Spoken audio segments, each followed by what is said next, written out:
Hello and welcome into the 24/7 Sports Football Recruiting Podcast. I'm National Recruiting Analyst Cooper Petagna of 24/7 Sports, and you guys know this guy, the Director of Scouting, Andrew Ivins, back in the saddle. Drew, it's only been a week, but it feels like a long time. It's good to see you, my friend. You had Tom Loy throwing relief yesterday. How'd our guy do? He did good. Pinch hitting, right? Called up from the bench. Tons of information. Got everyone, I think, geared up for commitment season, official visit season starting this weekend. Recapped Memorial Day weekend. Got into the weeds with him the best I could, talking Houston football. But it was fun, man. How was your time off? Time off was great. Made it down to beautiful Savannah, Georgia, which you had some recommendations for. I appreciate those. You and your wife sent down some recommendations. What was the name of the little cocktail spot there? I think I got it's to give it a shout out. Artillery Bar. Oh, well, Artillery Bar we went to. Like that spot a lot. What was it? Zuni's? Zuni's, I think. Yeah, Zuni was a good spot. One and done there. Got in, got out, got what I needed. It was a good trip. I like Savannah. If you're thinking about visiting Savannah, make sure to do it. Very, very unique city. Oyster Boys approved. Oyster Boys approved. What about you? Stayed at home by the pool, kind of By the pool, R&R? golf, just a recharge, much needed recharge. Did the workout Murph on Monday, and I am beyond sore at my ripe age of 32, going on 33. Heard a lot about the Murph workout. Can you explain it to us in a couple sentences? What that is? The Murph workout is what they do right on Memorial Day to remember all the fallen soldiers. Correct? Yeah. How big of a? I mean, how tough is that workout? I mean, it's named after a fallen soldier. I've been to a variety of different gyms, and everyone does it different. There's like a presentation video type thing. I mean, it's about an hour long. And, now that I reside in Orlando, it was 10 a.m., 97 degrees heat, 1 mile run, 100 pull-ups, 200 push-ups, 300 squats, followed by a 1 mile run. And you're supposed to wear body armor if you have it. I do not have body armor. So I'm just wearing a weight vest. You're in pretty good shape. I bet you handled yourself all right.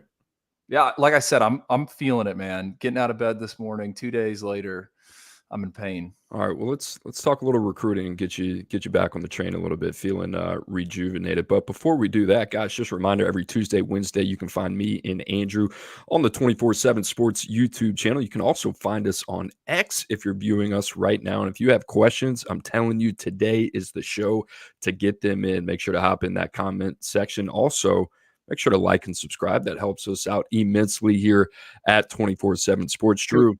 Can I jump in here? I'm going to go throw back to the old shows. One little thing, because I just saw this on social before the episode started. I think Max Preps put it out. Deion Sanders, I don't know. They have some video of him talking, and Deion says he had no scholarship offers entering his senior year of high school. I don't know if that's true. And then he pointed out that he graduated at 150 pounds. That has me laughing because what do we keep saying? We've eliminated the senior evaluation with how accelerated things are. The NCAA wants to have the summer signing window. So, Coach Prime might have not ended up anywhere, Yeah, that's pretty interesting. I had no idea. I mean, obviously, when was his freshman year at Florida State? I have no idea.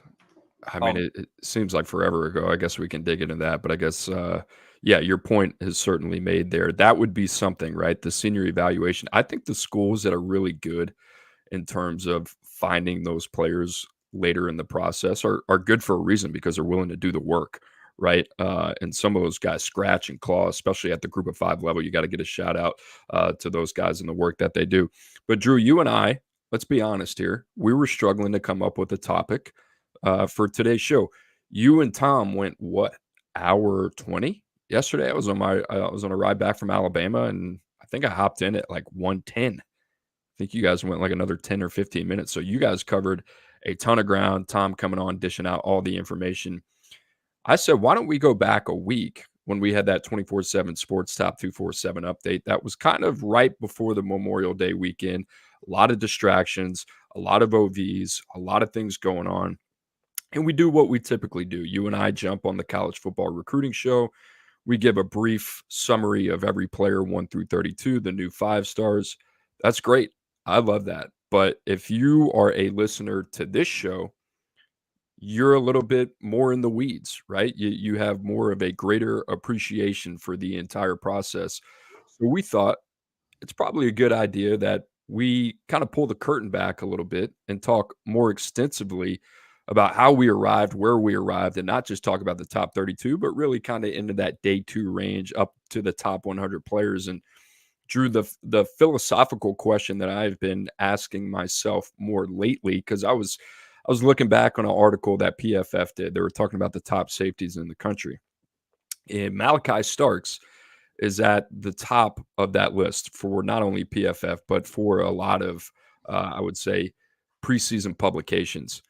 And we had Malachi Starks, 2022, ranked the number 4 player, number 1 athlete in the country, Number one freak. number 1 freak. And you wonder, like, if you could go back and do that again, you're feeling pretty good. But what are the chances that a safety is going to get drafted in the top 5? My point being is I think there's it's pretty interesting for us just from an industry standpoint. How do you weigh the like, okay, Malachi Starks, pound for pound, is a top 5 player in the country, but that positional value, when it's all said and done, 3 or 4 years, might kind of weigh him down. And yeah, maybe teams kind of view him as one of the best players, like Brock Bowers this year, right? That kept coming up. You heard teams saying, well, he's a top 10 player, but he'll slide outside of the top 10 because of positional value. I'm gonna grill you today as a director of scouting, and we're going to enjoy this. But how much is that something that you're just kind of like thinking about? I know you and I are thinking about it, but at this point in May, when you're doing an update, like how much credence are you actually like giving that? You know? Well, I would say some, right? Because what was my big behind the scenes push? We got to get wide receivers up the board. We got to get cornerbacks up the board.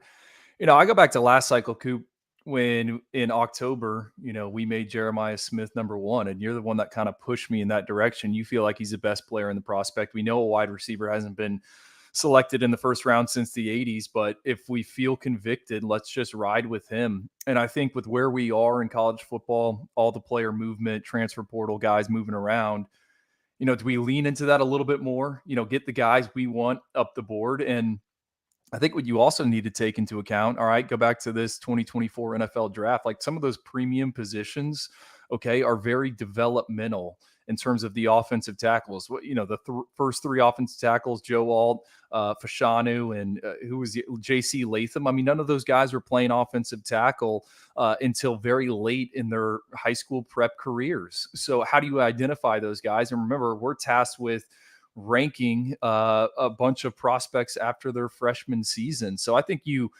kind of take that into account. And I think we're going to dial it in even more into just riding with guys that we believe in. And, are we trying to get Malachi Starks at number 4, or are we trying to get where he's drafted? Or are we just trying to say he's a first rounder and he's coming off the board? I think there's certainly a balance at this stage, right? We still got the senior seasons.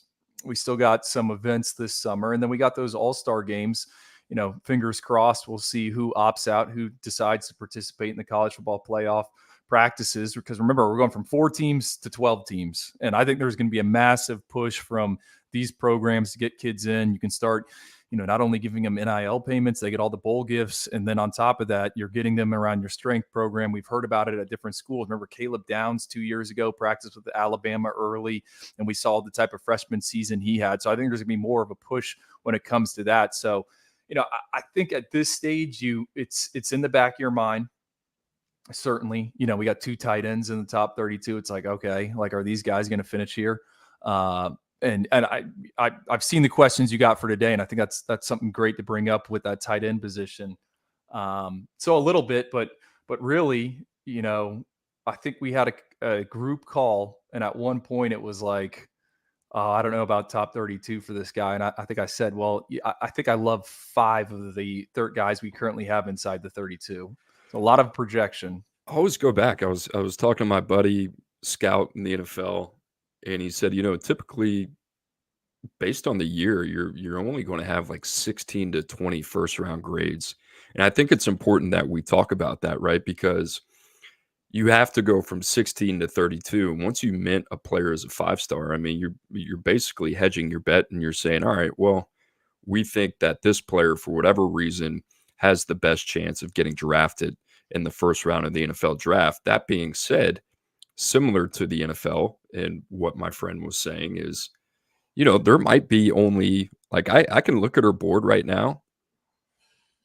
I don't know, Drew. For me, that number might be 9, quite honestly. 9 guys where you're like, hey, I feel really good. It doesn't mean that the other guys don't meet the parameters of what you're looking for and don't have a shot, but it is May. And the other thing that you brought up, like the importance of this senior evaluation, people don't really think about 5 stars as guys that might have a lot hinging on their evaluation. For us, in terms of conviction, comfort level, in terms of going forward, absolutely. You might not see them move a lot in the rankings, but there's certainly guys that we continue to monitor. Drew, that kind of leads me to my next question, and this is going to be fun. We're going to jump around. So if you guys have any questions, especially when it comes to the 2025 Top 247 refresh that we had last week, make sure to put those in the comments section. We'll try to get to them, obviously, depending on what the topic is. But this is always my favorite because this is kind of the question that I ask myself a lot, Drew. But like if you're going through the top 10, okay, of the 2025 rankings, who's the player that kind of jumps out to you where you're the evaluator and you kind of have that player circled and you're like, you know what, just in terms of like mitigating risk and knowing that I know this player, I have a high level of comfort that I know what I'm getting with this player in terms of producing. This guy is my best bet, best investment. Is there a player that kind of sticks out to you that like, that's my guy? I'm going to ride with him. I feel really, really comfortable. Well, this is cheating. I think it's 1-2. Top of the board, Bryce Underwood, Tavian St. Clair. Positional value quarterbacks. I think what stands out about them, aside from the arm and what they're able to do and the throws they can make, is that size and frame. I mean, Bryce Underwood, 6'0", 208, 10-inch hands. Tavian St. Clair, 6'0", 224 pounds, 9.5-inch hands. I mean, Coop, I know you haven't seen Tavian St. Clair in person. That's going to happen at the Elite 11 finals. We're not going to get Bryce Underwood there, but those are the two for me because it's not just the arm and how they're able to process and read and make decisions, but they have the prototypical builds, which we know are valued heavily at the next level. So those are the two for me. I don't know if you've written anything down here. I think you can make a case with the cornerbacks as well. Devin Sanchez, Naeem Offord, both of the Ohio State commits, really like those guys. And you can put DJ Pickett into that category as well, still trying to figure out him. And I think he kind of goes into what you're bringing up with the 5 stars, like guys where you're still just trying to figure it out a little bit. And we've had a ton of exposure to DJ Pickett. Is he a wide receiver? Is he a safety? What scheme do you use him in? So I think the quarterbacks and the cornerbacks at the top of the board for me are the ones I feel the most convicted in.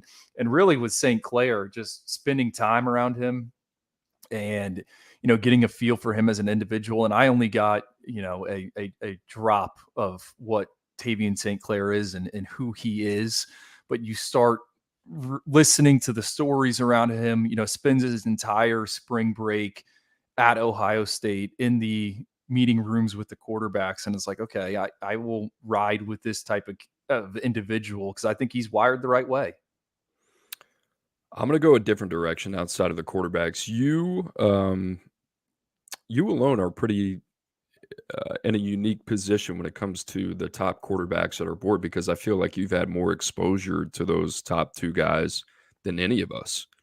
I haven't seen Underwood live. I haven't seen Tavian St. Clair live. Obviously, I've done the diligence of the tape work.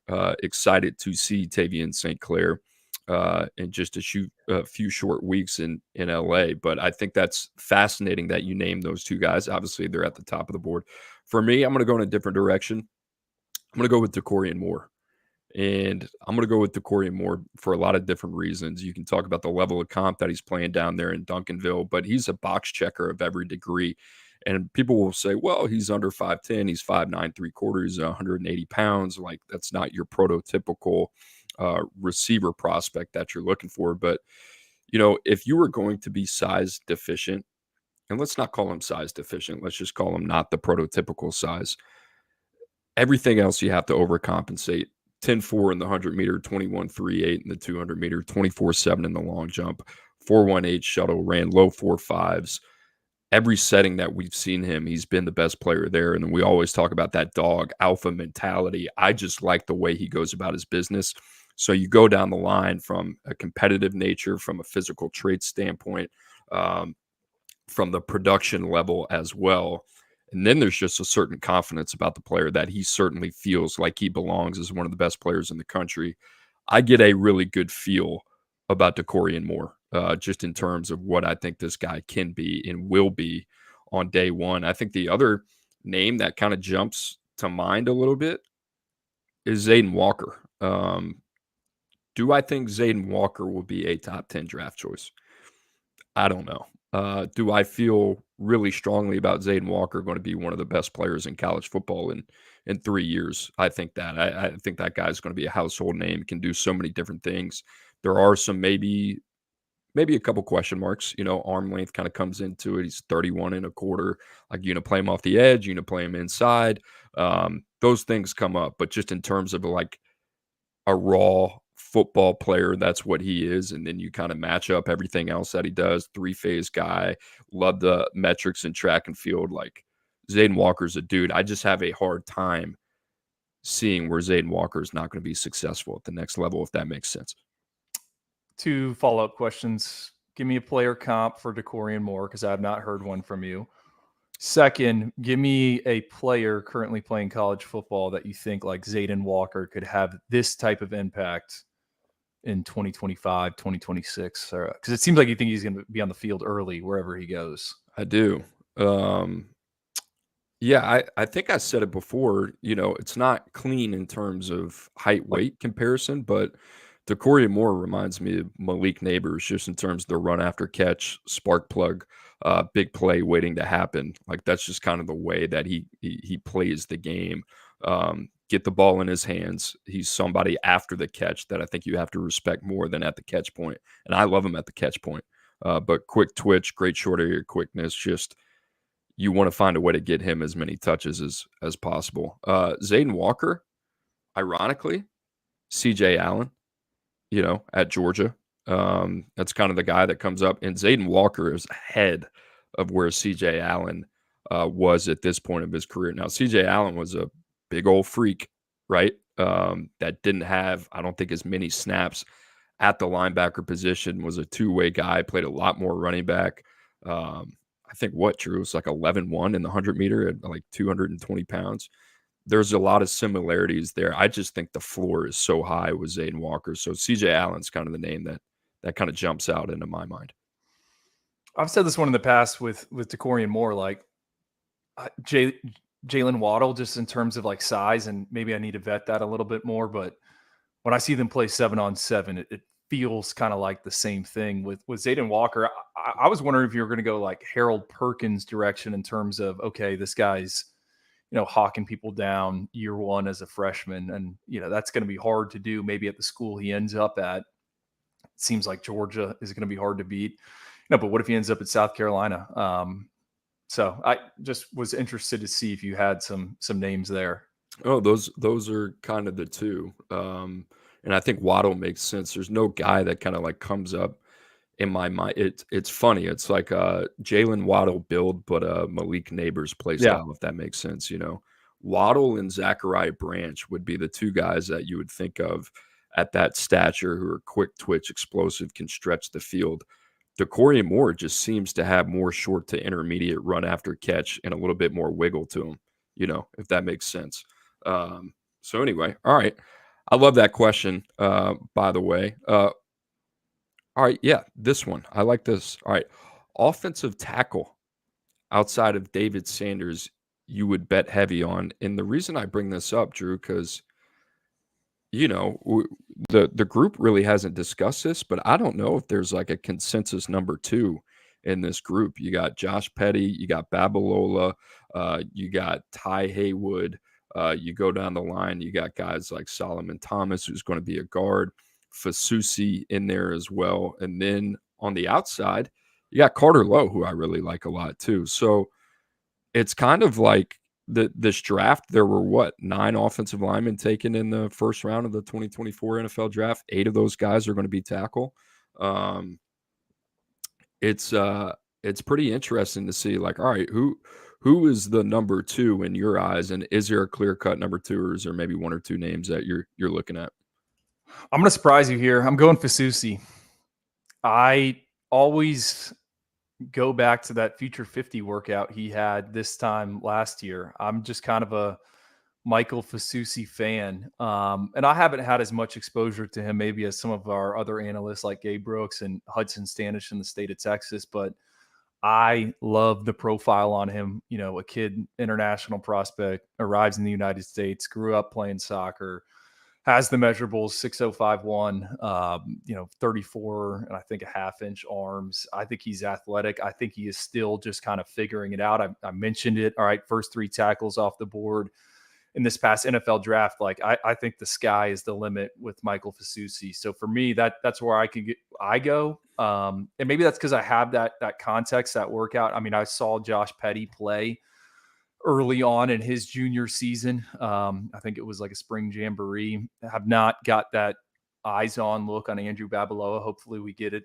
at the All-American Bowl. I like Ty Haywood as well. I think me and you've talked about Ty Haywood. All right, is he maybe more of a swing tackle? Do you play him on the inside? You've brought up Alex Leatherwood with him. I think that is like the perfect comp. So for me, I'm going to go Fasusi.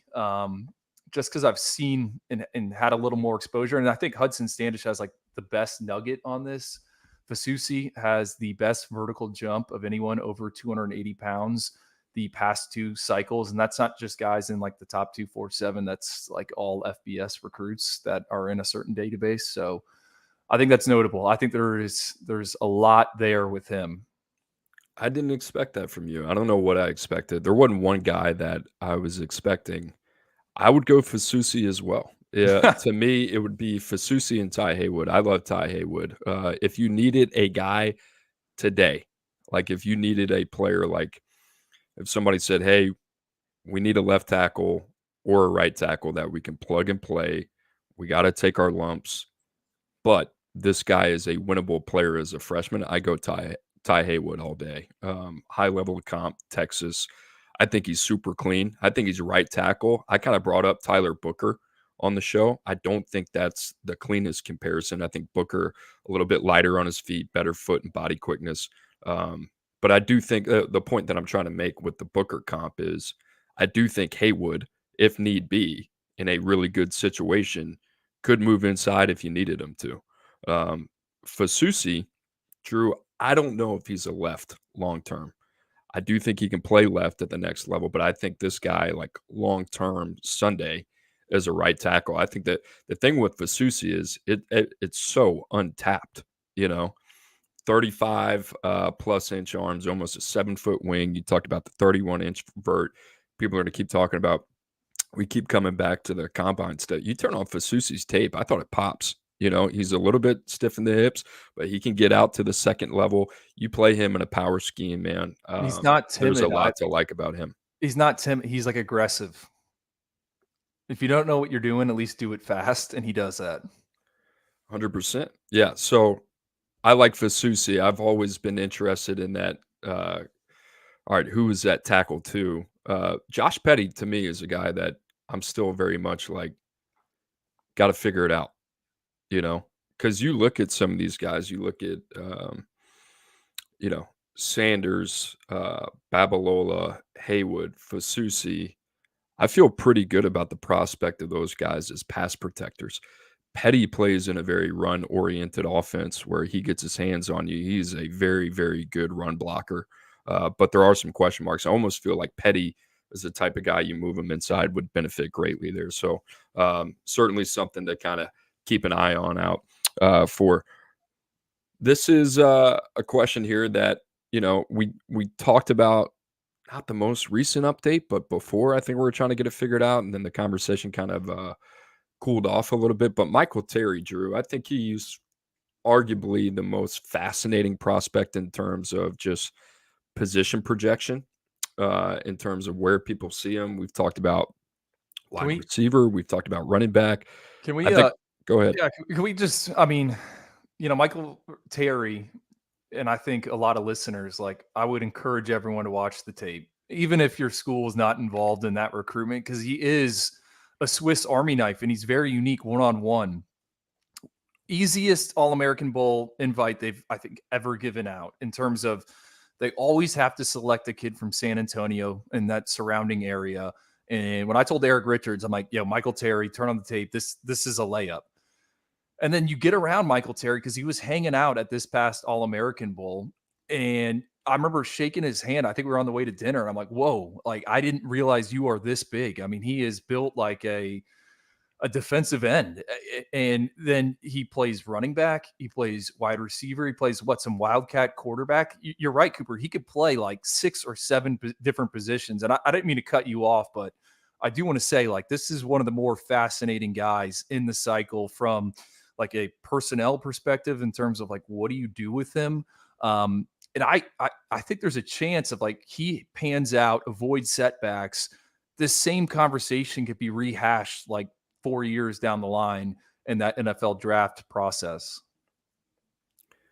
Yeah, the thing that's interesting is kind of like, I guess what I'm asking you is, what would your vision be for the player in Michael Terry? And out of the programs that he's considering, Nebraska, Oregon, Texas, Texas A&M, is there one that maybe stands out among the rest that you feel the best about when it comes to positional fit, program fit? All right. Love this question. Got my mind churning. It's got two of the programs that I think are valuing traits more than anyone else right now, in Nebraska and Texas A&M. I'm not going with them, though. I went Texas, and that is because of Sark. I think he is a offensive whiz in terms of scheming some stuff up. You know what? I don't know what I classify Michael Terry as. I don't know. Cooper, you lean towards what, running back, or is it wide receiver? Where do you see him? Running back. Okay. I think I lean kind of H back. So I said Texas because we know how Sark can get his playmakers involved. And think about this. Jatavian Sanders, not saying it's a clean comp, past 2 seasons, 99 catches, 1,200 yards, 7 touchdowns. So if you view him in that mold, okay, we know he can do it with someone a little bit similar in Jatavian Sanders.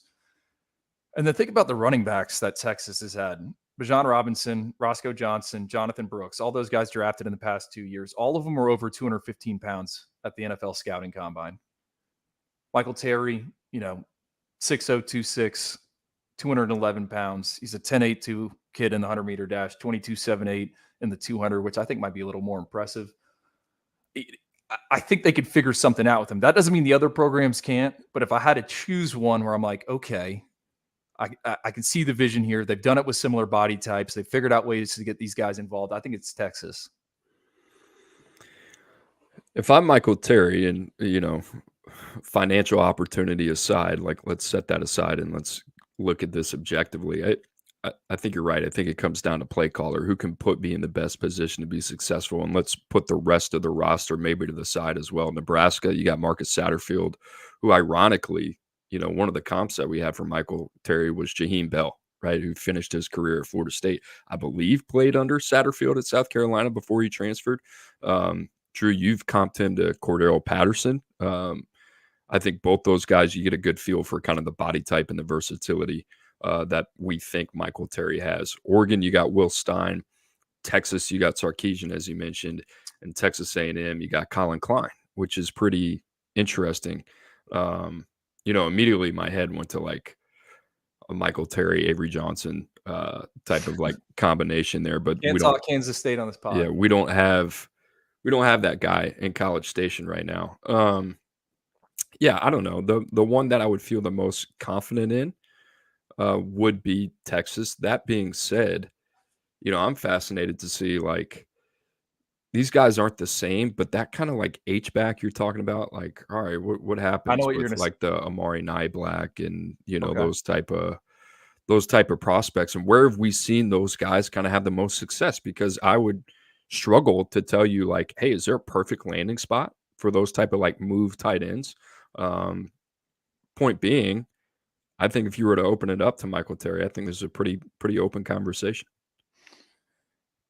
Well, you got to preface it like you said. If we're not talking about like Lamborghini NIL deals and all that stuff, you're just looking for like the best on-field fit. If I'm in Michael Terry's camp, I got my eyes on two players. You said one of them, Amari Niblack at Texas, and then Kenyon Sadiq at Oregon. Because I think there are some similarities there with Sadiq. What does he look like in the Ducks offense this upcoming season? Because I think that's an idea of how you could be utilized there at Oregon, and then Amari Niblack, like you said, at Texas. Yeah, it might not be so much of the player, like in terms of height, weight, but in terms of the skill set. Like if I was Sark and you were recruiting this guy as a running back, I just look and would tell Michael Terry, look at all the things that we've done with Bijan Robinson. You know, What Cedric move Baxter? They're like Cedric Baxter, moving those guys around, trying to find different ways to get them involved. I think Texas, year in and year out, and give the Shard Choice a lot of credit, has some of the most multi-dimensional, position versatile backs in the country. Um, so, anyway, fun conversation on Michael Terry. Here's a fun question, Drew. Early evaluation you're most proud of inside the top 32. Do you know my answer here? Give me a minute. Give me a minute. Help me out. Is it 1 through 16 or 17 through 32? It's 1 through 16.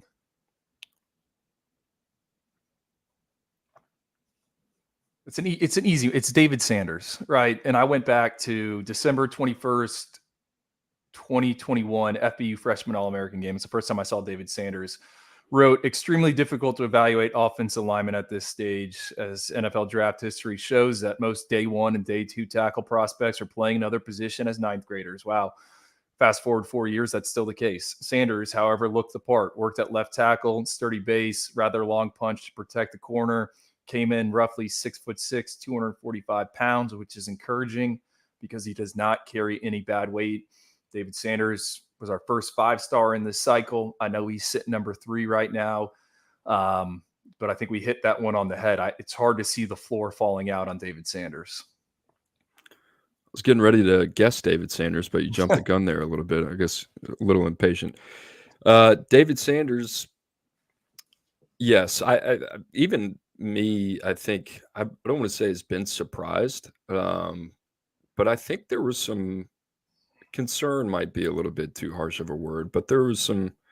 I don't know. Same with hesitation. I can't find the right word, but when we first saw him in Atlanta, what, 2 years ago? He had everything that you wanted. Super traitsy, reactionary athlete. Like you talk about like ballerina feet. But the frame was still like, oh, there's a ways to go, you know. So I think that part of it coming to life, and then him having a 6'9" plus wing certainly helps. Still trying to kind of figure out arm length wise, right? We've kind of had some all over the board, man. all over the board. We're trying to figure out what he truly is. That could definitely come into it. You know the thing that makes me feel the best about him? I love the tape. The defensive tape is Yeah. kind of like the cherry on top. Like you just get so much of a better feel of what this kid is and what he's about. So love David Sanders there. Drew, for me, top 32, can I say Derek Meadows? Is that appropriate? He's hanging on by a thread.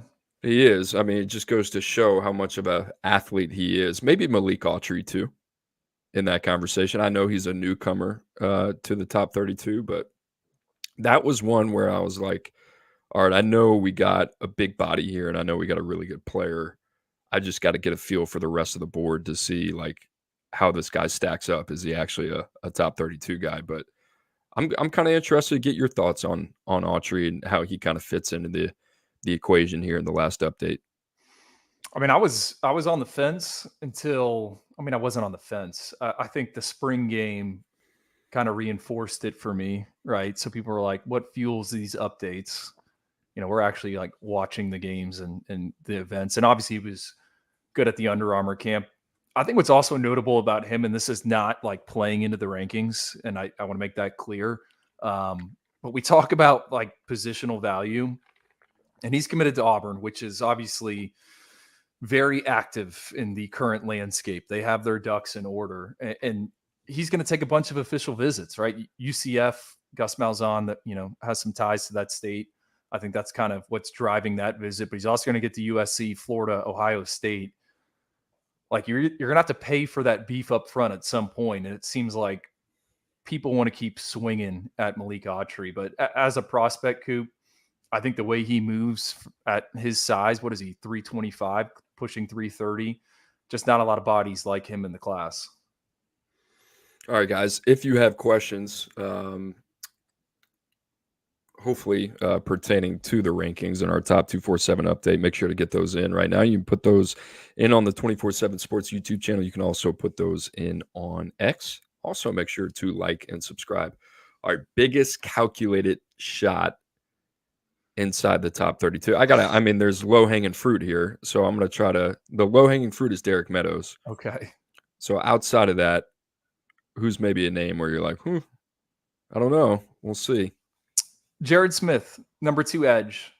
This is a guy that has sat inside the quote-unquote first round since the initial top 100 came up. I've said this on multiple broadcasts, so I wanted to make sure it's accurate. If you take his measurements and testing from 2022, 2023, and 2024, it is near identical. He has added 12 pounds, and he has shaved like a tenth of a second off his 40-yard dash. Size 18 shoes, 6'6.5". He's listed with 37-inch arms. I don't know if that's accurate. We'll say they're long arms. All traits, and we brought it up last week when he was a 5-star on the 5-star show. What he did in Thompson's spring game, limited action. I think he played 1 quarter. I thought it was the most encouraging on-field context we've gotten from Jared Smith. So he, to me, is very boom or bust. And all eyes are going to be on him with that senior season. It's got to come together, I think. And, what we saw was certainly encouraging. I love that one. But you like what you saw during the spring, Yeah, right? that's what I'm saying. It was encouraging. We need to see some more. Can't take 5 defensive series and be like, all right, he's figured it out. Correct. How about Caleb Cunningham? Might not be a popular answer. That's a but, good one. this is a guy in my region that I'm just like, man, I wish there was more. You turn on the tape and there's so much to like, especially the way that he attacks the football, elusive. But Drew, we deal in information. We don't have a ton of information on Caleb Cunningham. He was originally estimated 6'3", 190. We got it back. He was this is typical of how it goes. 6'3", 190, right? So basketball background, old for his grade. This is typically how it goes in Mississippi. It's not a slight at Mississippi. These are just difficult guys to get eyes on. It was the same thing with Suntarine Perkins a couple cycles ago at Ole Miss. It's just like Alabama, Mississippi is so important, that all-star game, for so many different reasons. But that region specifically, a lot of those guys, unless you're out seeing them during the fall or the spring, you're really not going to see them until that game there in the postseason. I mean, his tape pops though. That's why he is where he is. Bouncy, run after catch. It's impressive to watch. And everyone, I mean, what does his visit schedule look like? It's obviously Miss State, Ole Miss are in there, but everyone is sniffing around on him. And he's a really good basketball player, Cooper. I think he scored over 1,500 points in his career. I mean, he punches it on the open floor. All right, let's get outside the top 32. We said we're going to talk about guys outside the top 32, and we can expand this. We can go to day 2. We can go to day 3. Drew, you can kind of take this wherever you want to go. Prospect you want to know more about. Like the guy, like the way that I would put this is like sometimes you watch a guy on tape. Today I was watching a guy on tape that we had on the discussion board. I think you put him on there, kid from Virginia, 2-way guy, dynamic, committed to Pitt. And I'm like, wow. Yeah, Bryce Yates. Yeah, I can't wait to dig in on this guy. My guy. And there's just nothing there. So that would be an example of like, all right. Okay. This person is inside, or this prospect is inside the 32. So you're gonna be like, wait, what? Lincoln Cure for me. Tight end number 2 right now. He's been discussed a bunch in this space. He's going to be on the freaks list. All-American Bowl is going to be massive for him. he like over the weekend, he won a Kansas 3A state title in the 300 hurdles, second year in a row for him. Mike, I keep asking, is he better than Carter Nelson, who we've compared him to? Carter Nelson, the Nebraska signee, All-American Bowl, 8-man football player. Is he better than Carter? I don't know at this stage.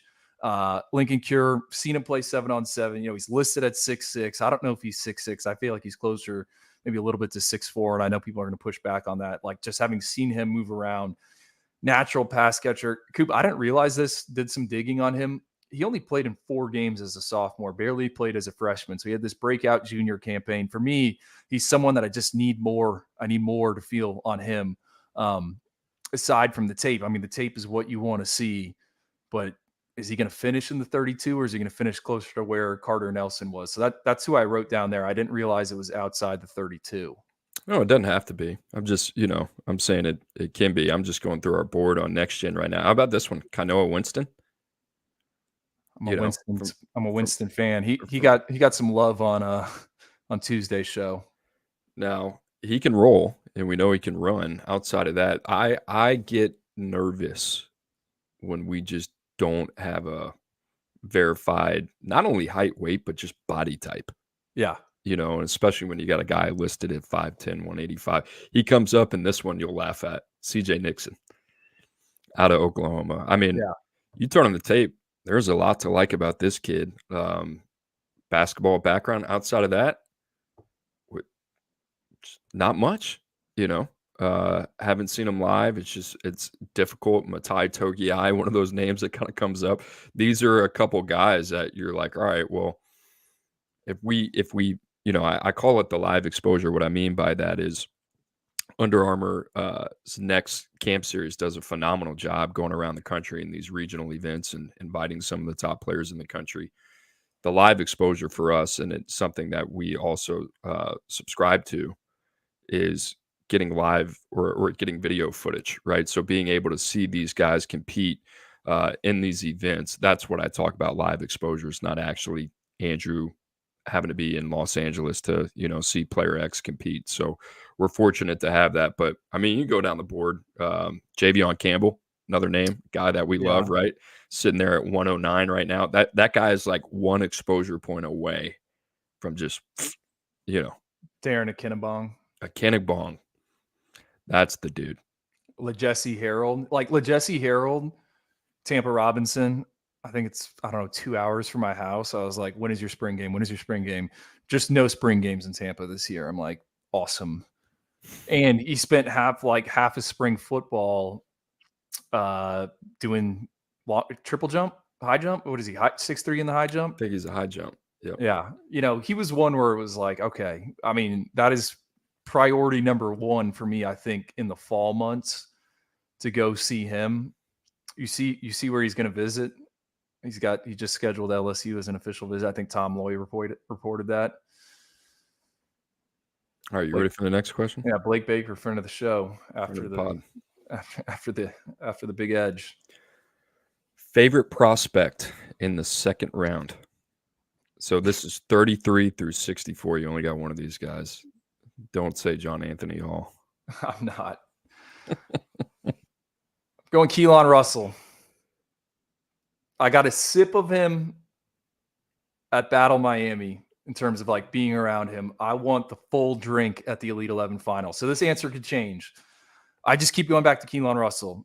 69.6 career completion percentage at Duncanville. That's the best of any of the quarterbacks in the top 247 that we have all the information on. And, excuse me. And I think we're at like 16 of the 17, 29-1 as a starter. I'm a huge fan. I like how he plays the game. If I was calling plays, which I will never be, but if I was running a recruiting department, that's the quarterback I would go after. So Keelan Russell for me, subject to change after I get a 3-day exam of him out in LA. All right, I got two. I'm kind of splitting the difference here, but if you like gun to my head, I had to pick one. I'd go Amari Adams. I just think this kid, we went back and forth, Drew. This was kind of like this was the other candidate for the top 32 spot, and we didn't get to see him this spring or and we're probably not going to get to see him this summer, but I mean, just in terms of what you want, he was the only other guy really outside of Autry that we're like, all right, kind of fits the bill for what we want. Him and Isaiah Campbell, quite honestly, both those guys are going to Clemson. Both those guys we'll get to see at the All-American Bowl.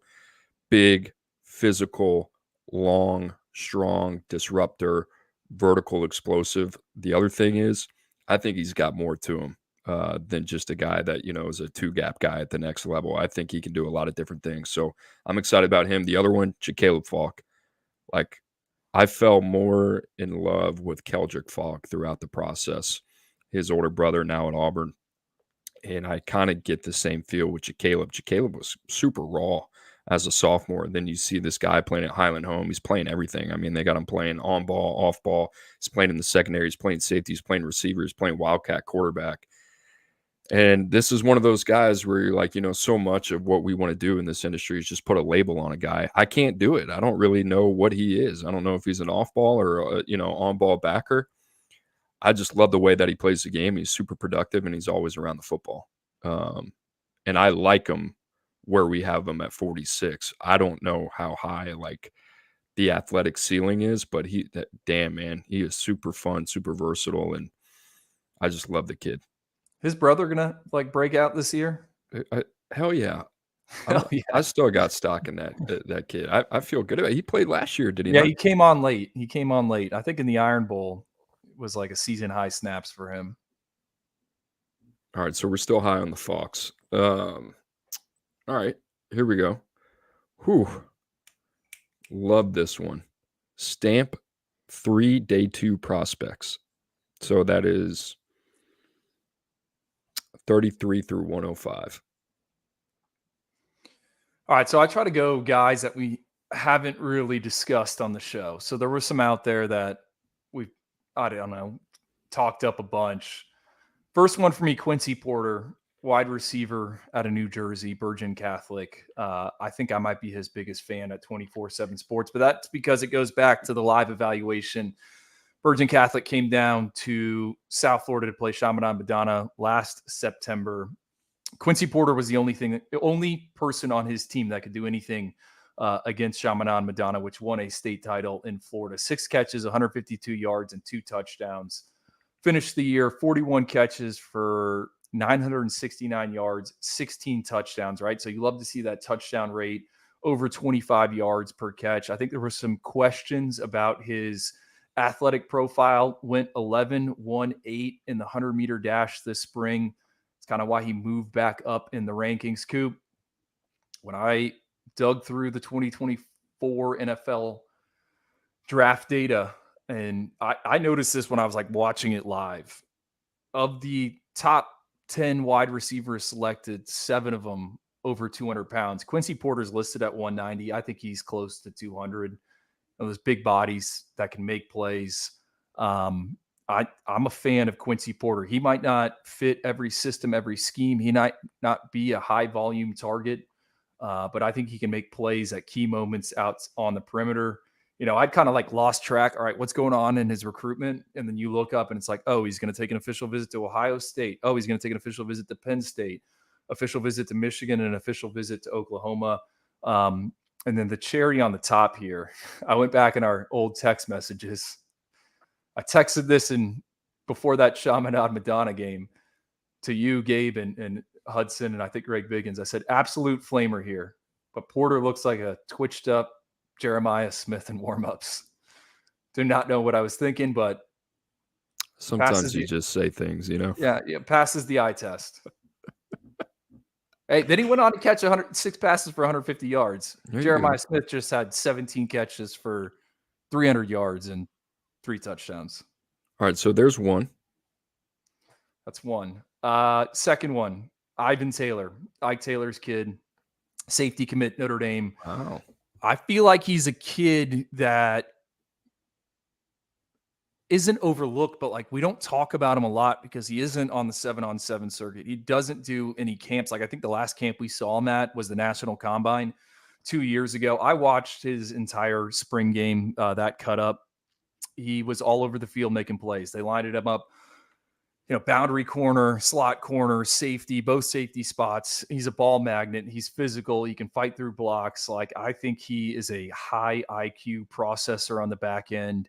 What you want to see in that safety position. He has tested well. Obviously, he's got the bloodline. So, like, Ivan Taylor to me, is someone that's not discussed enough. I don't know why. Maybe it's because he isn't at everything, but like, I like him.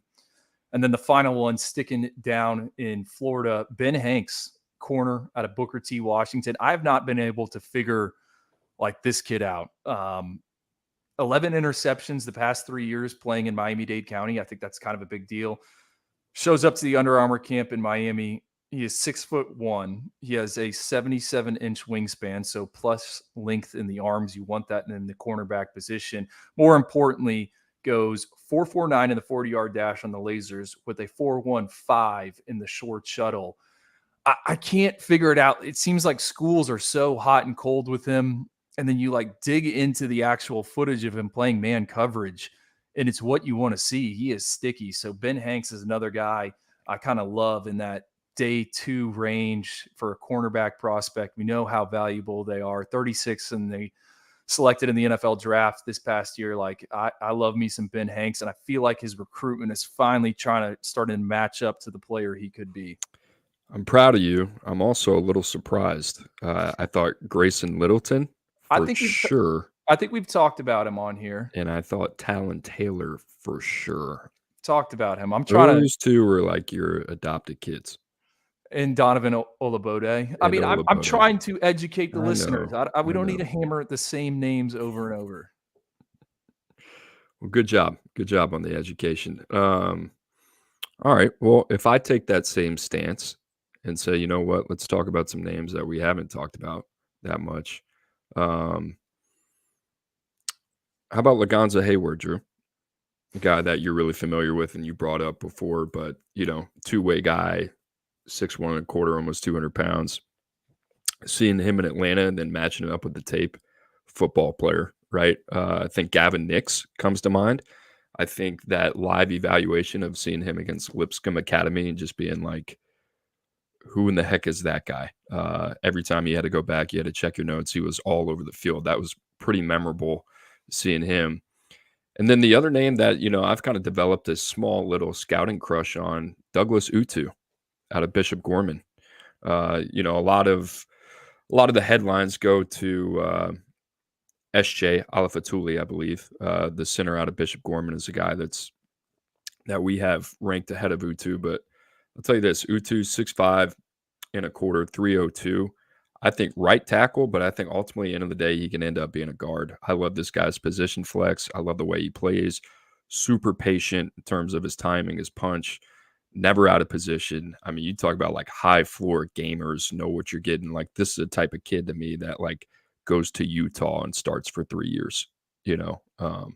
Love everything about that kid. Antonio Coleman's another name that kind of comes to mind. I mean, you could jump all over the place, but there's some guys here in like that second to third round range that I still feel like they've showed some things, but they got another level that we haven't seen yet.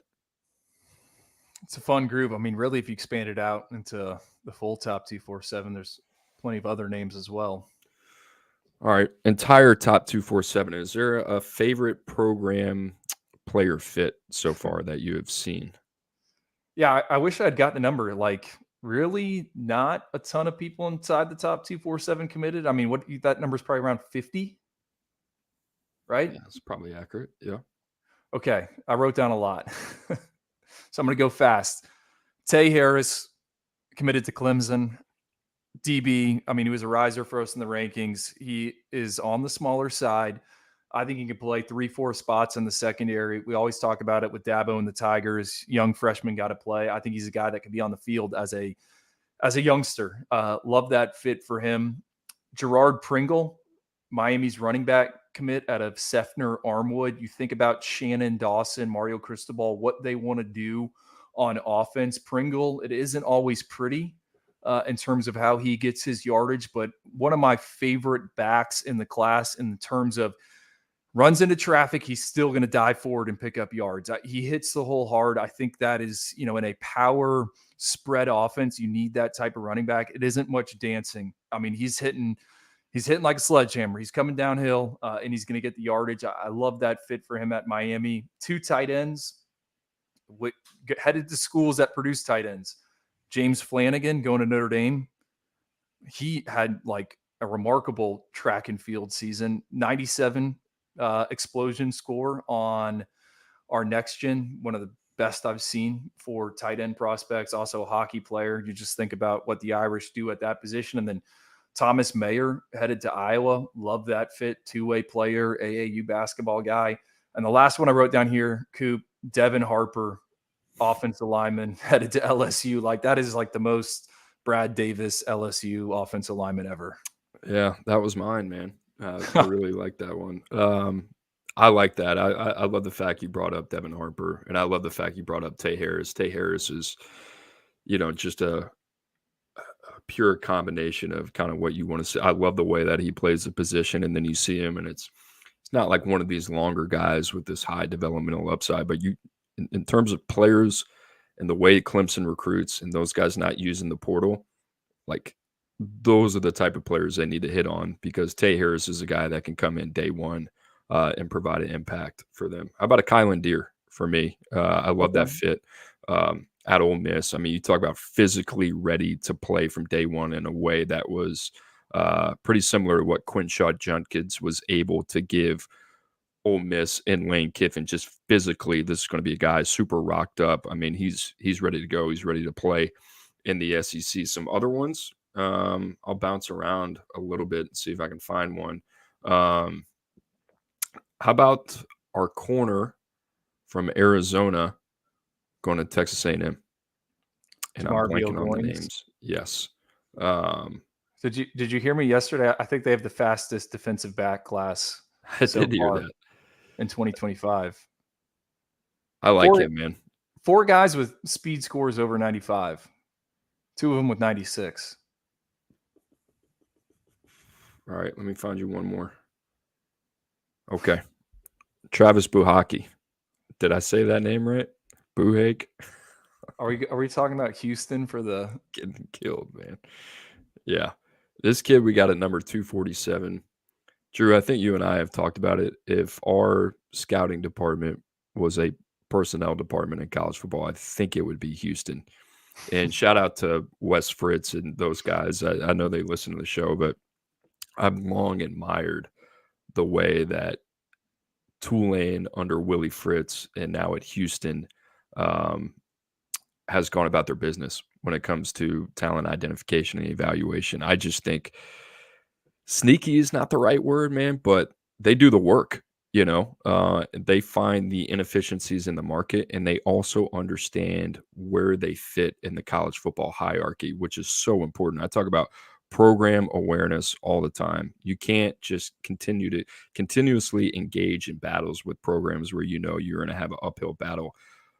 But huge commitment. What yesterday, Kaishan Henderson, right? Like they know they got the wind at their back. They have some momentum. They're doing some things. They're in the Power 5 now. Like, dude, I'm telling you, I believe fully in Willie Fritz.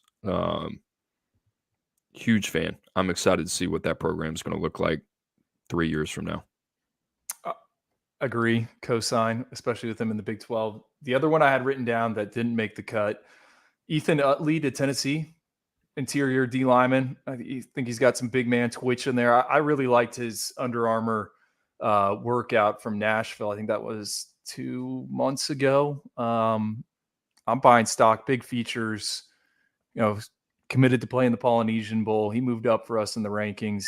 I think Tennessee just needs to keep reloading on that side of the ball because we know they're going to score points. I also like the fit there with him. Last one about Tyshawn Willis. Yeah. Mississippi State. I mean, fire me up. Yeah, guy's a freak. Okay, last question, a little bit more personal. One thing about the update you wish you could change. Can be anything. Oof.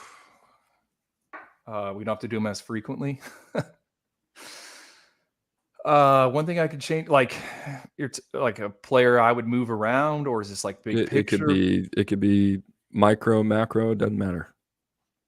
Let's go macro. I wish more people would try to understand that, like, there is a process with our rankings, and everything is just so in the moment, which I completely understand. But like, I mean, what I pulled up that note on David Sanders from December of 2021. Like, that's how long we've been tracking these guys. And with what we're doing now in terms of partnering with next gen and using their software, like, it's only going to get ramped up even more. And we're absolutely going to miss, I think we have a very good scope of the national board, and people trying to like poke holes and how's this kid ranked there. Like, hey man, if you want to rank them 1 through 247, 1 through 250, 1 through 300, no one is stopping you. But here's the thing, like, you got to start from scratch. Can't take our list and start moving things around. Like, we've constructed this from the jump. So I just think a better understanding of what we're trying to accomplish, if we could relay that.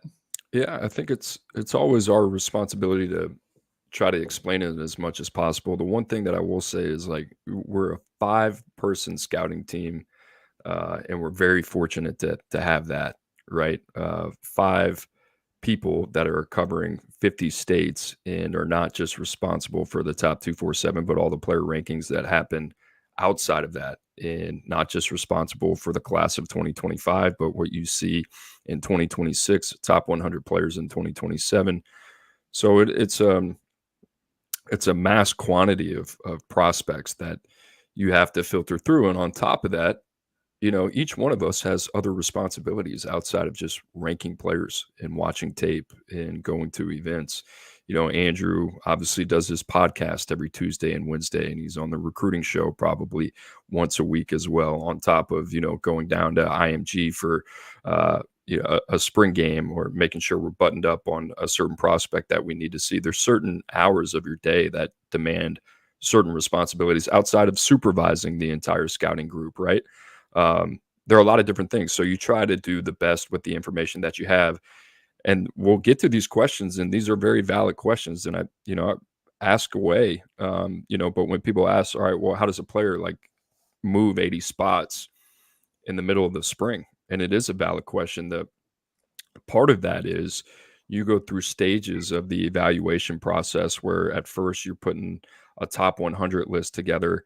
And a lot of that is, you're going off of data points, and you're going off of body typing, and you're going off of a very limited sample set of film that you have available to you. And then the other part of this is, the more down the line that you get with the cycle that you're covering, more people of that 5-person scouting team are going to have opinions. There's going to be more exposure points, and there's going to be more cross checks that happen. So at one point where it might have been 1 to 2 opinions, now all 5 people in the scouting department have an opinion on a player, and they also have a better feel of the board 1 through 247. It's not 247 players that you've seen at this point. Now it's 500 players that you vetted at this point. You vet the guys that are going in, you vet the guys that are going out, you vet the guys that could potentially have a chance to go in or out. And as you're doing that, you're developing a better feel for what's what.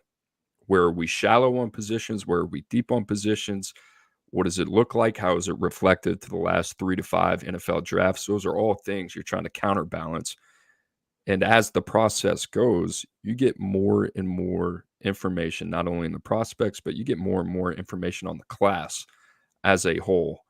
So this puzzle that you're trying to put together over 3 years becomes more and more complete with every top 247 update. And I'll say this, I mean, once we get into the fall, right, Drew, we'll probably have one in October. That's when you start to feel a lot better about this kind of as a whole. And the further you get to the finish line, the more buttoned up that this kind of process becomes. So tape is important as always. These off-season exposures are incredibly important, but it's not so much that, hey, this guy ran a 4.9, let's drop him 80 spots. It's all right, well, now we got context on 300 players that over the last 2 to 3 months we haven't had the time. Now we've had the time to invest and figure out, put our heads together, and get a consensus on what the board should look like. So that's kind of the process of how that comes together. Drew, any other commentary on that? No, just to add on there, like, yeah, you start with 100, and as guys move down in the position rankings, we're also coming across guys that we had no idea who they were at various points. I think that's a, if a kid plays as a freshman, right, they're on the radar. Well, what happens to the kid that was on JV as a freshman? Now we see him as a junior. I mean, guys develop at different stages, and I think that kind of fuels some movement as well as we get into the cycle. So just to kind of tack on to what you said. All right, you ready for some questions? Yep. What we All right. got? Well, before we have questions, guys, we got a promo for you. 24/7 Sports Live this Thursday, 5 o'clock Eastern Time. That is tomorrow. You can find that on the 24/7 Sports YouTube channel. Make sure to like and subscribe. We'll have a great show for you tomorrow, so make sure to lock in. And guys, as we get to viewer questions, if you have a viewer question, make sure to fire those away right now, and we'll try to get to those. And Drew, we're going to start out with an old friend of ours, Lance Glenn. Lance Glenn, if you're an hour and 7 minutes in, I know you're working hard on Wall Street, but you are way past your time off on lunch. I know your Eastern time as well, but Lance, good to see you, my friend. He asked, do you believe that Jaden Rashada Florida situation could negatively impact the Gators' efforts on the trail and what could be a make or break year for Billy Napier? No, I don't. Do I think it will come up in conversation? Absolutely. Do I think it's going to negatively impact um, the future success of Florida on the recruiting trail? I don't, because I do think since the Jaden Rashada situation, I think Florida's been one of the better collectives in the country. And I know a lot of things are changing, but they've shown a lot of alignment there. The one thing that will impact it will be wins and losses, right? That will have a lot more to do with it than what we see in this Jaden Rashada lawsuit. That was going to be my answer. I think the bigger deal is what happens August 31st against Miami. Hey, speaking of Florida, you see DJ Lagway, Gatorade commercial? You were kind of talking. It's kind of crazy. DJ Lagway went from not a finalist for the Gatorade Player of the Year award until someone mentioned his name to winning the award, and now he's in a Gatorade commercial. How they rise. Gatorade, obviously Florida, with a lot of ties to Gatorade. I wonder how that came about. I mean, I have an idea. I just want I'm curious about that. I'd love to kind of know more about that particular, marketing space and how DJ Lagway and how that came about, and how like Gatorade's one of the biggest brands, sports brands in all of the world. That feels like real NIL to me. Well, how do they measure like, all right, this is the cat that we want to go in on, or is it that big of a risk for them? I think the whole thing was about 15 seconds, right? Yeah. And it was him in his high school uniform at Willis. So yeah, I wonder how many people even watching that knew that was DJ Lagway, right? But for Florida and here's the other thing, for the prospects out there to be shown that and shown that that's a possibility, that's pretty cool. Lance, we'll let you double dip. He said, I'd always thought Julian Lewis was a generational talent at quarterback, yet he's not number one in the quarterback rankings. Do you think the hype has exceeded the substance on the field so far? In Julian Lewis's defense, I don't know if we had maybe it was out there. I don't know. Generational seems, I think that word gets thrown around a lot. I think Julian Lewis is in a really unique position. It goes to show our industry is certainly involved in this, but he comes out, he's a number one ranked player in 2026, reclassifies to 2025, obviously has a number of opportunities from an NIL standpoint. He's dealing with everything that comes with that in those expectations now. And, Julian Lewis, the player, I'm pretty interested what it's going to look like. And Julian Lewis is not DJ Lagway. Julian Lewis is not Dylan Raiola. Julian Lewis is not one of these big, strong arm, day one frame type of guys. He's not that. Julian Lewis is trying to be another version of a guy that was the exception of the rule in Bryce Young.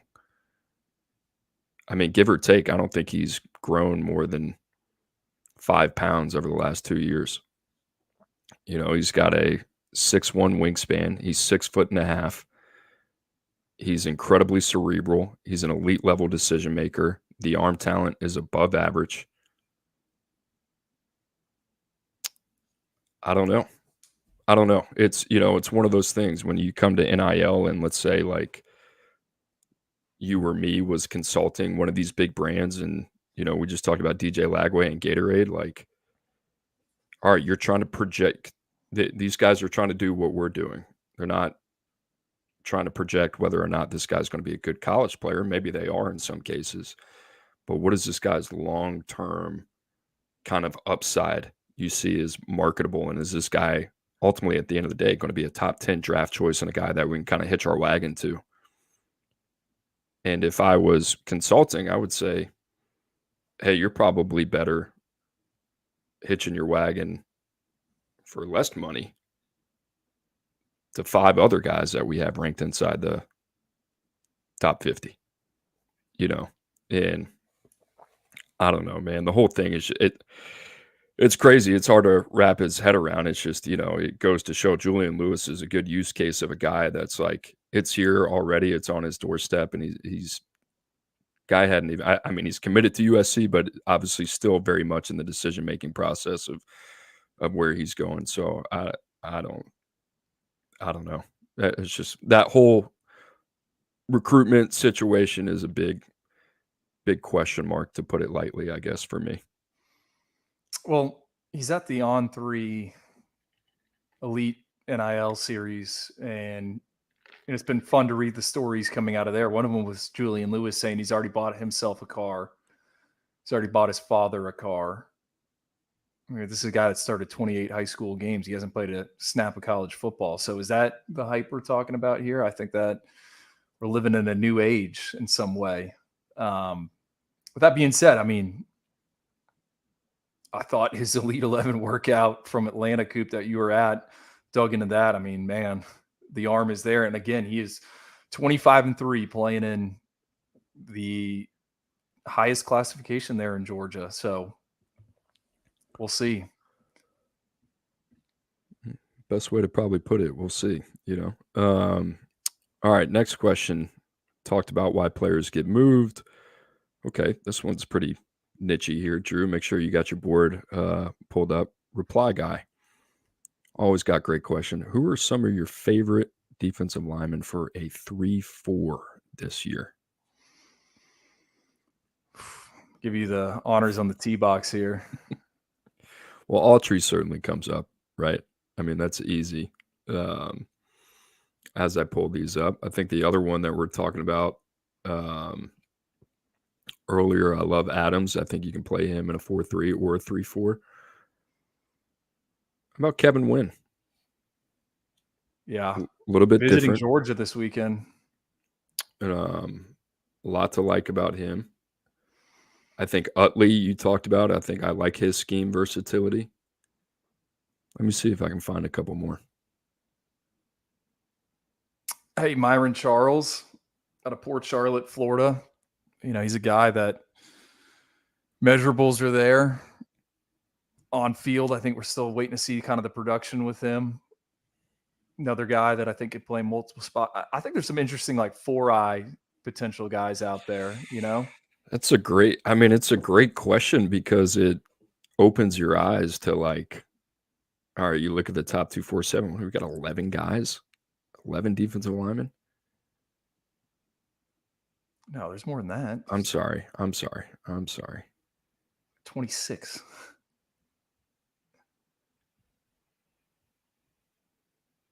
Screen was frozen for a minute.